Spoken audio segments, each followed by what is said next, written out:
sila ni Jesus o giikan.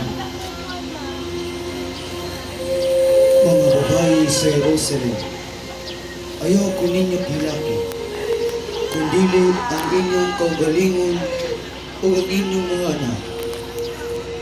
Hapit na ang panahon nga mayingon sila, bulahan ang ganda, ang mga babaeng walay anak, o ang dughang wala magpasuso.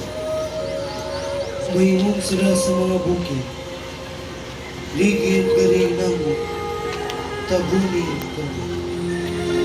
Nahitabo kini sa lunghang ka, kung sa ka sa luya.